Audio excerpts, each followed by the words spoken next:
XDefiant could be dying right before our very eyes, and it's probably not for the reasons you think.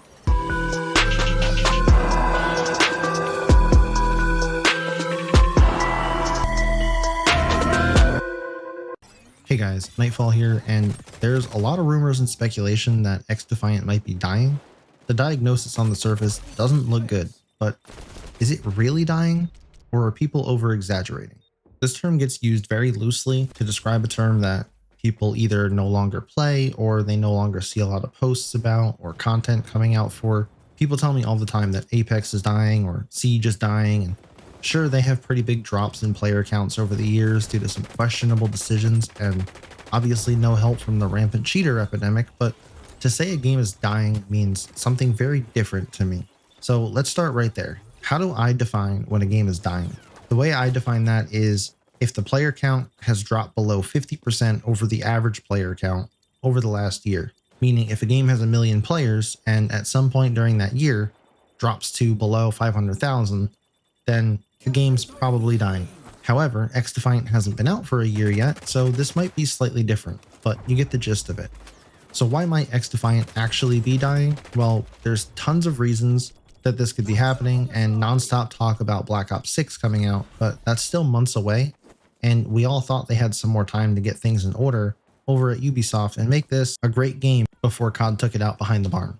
So a quick scroll on any social media platform under XDefiant categories or pages will show you that many people are parroting the same thing. It's dying. But the player count shows a very different story. That is, if you look in the right place. You can find graphs that show the player count is thriving. You can find graphs that show it holding steady. And you can even find ones that show a constant decline over the last week or so.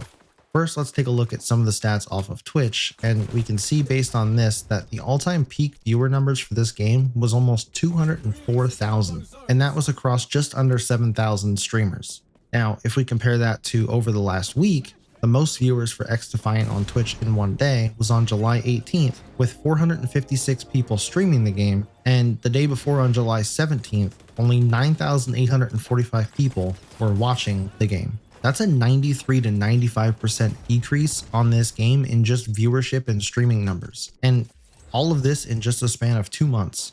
And you can definitely feel that in matchmaking. Matchmaking for the most populated servers used to be snappy and pretty quick to find a game. Now you could be waiting upwards of 3 to 5 minutes depending on the time of day, and also what game mode you want to play. Mark Rubin's been silent on most fronts about things where he's usually very chatty, and Aches has been knee-deep in some high school drama going on that I have no idea why he even reacts or responds to. So is XDefiant just a one-hit wonder, and is it falling apart? Well, we're about to find out, because this is the start of the end times if nothing is done about the miscommunication, the failed patches, the lack of content, and the big bad boogeyman that everyone thought would end this game might not be Black Ops 6. In fact, it might have been a game hiding in the shadows that was already out this whole time. What game might that be, you ask? Modern Warfare 3. And it just hit Game Pass yesterday, so hundreds of thousands more people now have access to the game for free. It's going to be very interesting to monitor the player numbers and stream viewership numbers over the next few days and into the weekend.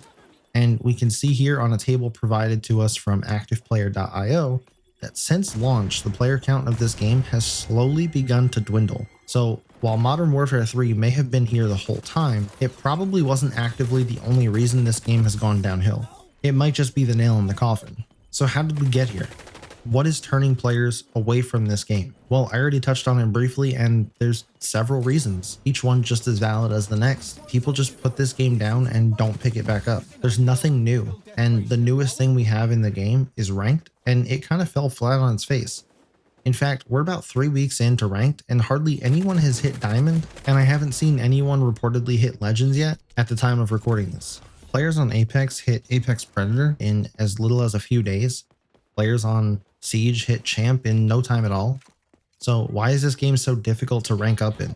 Well, that's a whole topic for another video that I won't get into here, but just know the rank system is a hot mess right now. Couple that with no other new content and the game being broken to the point where it's almost unplayable for more than half the time that this game's been out, and you get the result we're seeing now. People jumping ship, and they have every right to do so. if my estimations are somewhat accurate, we should see the new map come into the game around August 6th, along with a new patch. And hopefully that spices a lot of things up and attracts more players back to it. But if that's all we're getting is fixing the broken things and a new map, I just don't think it's enough. And it's a shame too, because some of the other cosmetics they've been putting out in the shop have really tempted me to want to buy them. I still think they're slightly overpriced for what they are for most of them. But even the ones that I am tempted to buy, I'm just not sure I want to sink more money into the game right now. It's kind of crazy to think the potential this game had, and it's all fading away pretty fast because of things like poor management and a bunch of other things. So in my not so expert opinion, the game is dying, and at a much quicker pace than anyone over at Ubisoft is willing to admit. And things need to change and fast in order to save it. So in the comments, I want to know how many hours per week on average you still play the game, if you play at all. And if you don't, what changes will help you come back to the game? And if you still play, what changes can keep you playing or make you play longer?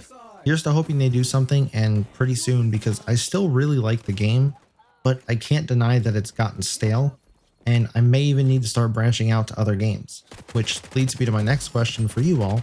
That is, if you've made it this far in the video, what other game would you like to see on this channel? Let me know in the comments, and if you enjoy the content I put out, please consider liking and subscribing, and I'll catch you in the next one.